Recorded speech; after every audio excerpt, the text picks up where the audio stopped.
J.K. Yadav Films present.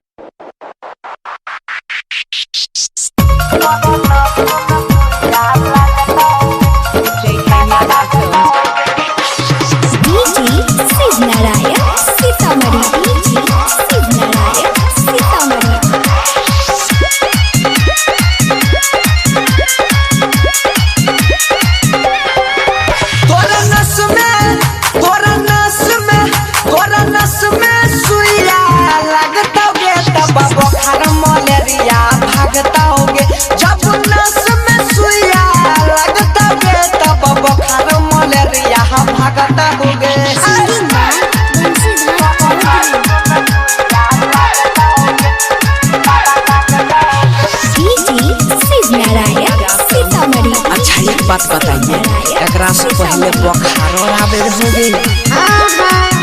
तनी मनी देह गरम ते होय रहे जरूर हां 6 महीना के चलत दवाई हफ्ता में एक बार दिह देखलाई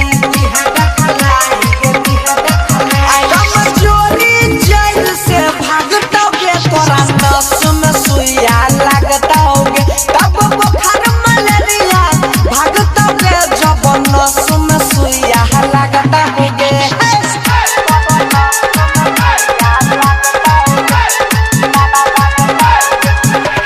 बुखार में 103 डिग्री चढ़ल छौ अभी सुइया तोरा नहीं पड़तो टैबलेट ले एकरा खो बुखार टूटतो तब सुइया पड़ हां सरदी ही पराया हवै छौ चमकी हे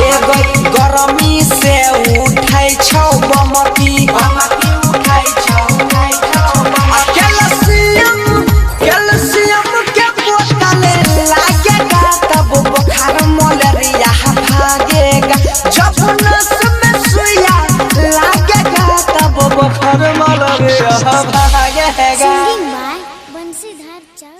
JK Yadav Films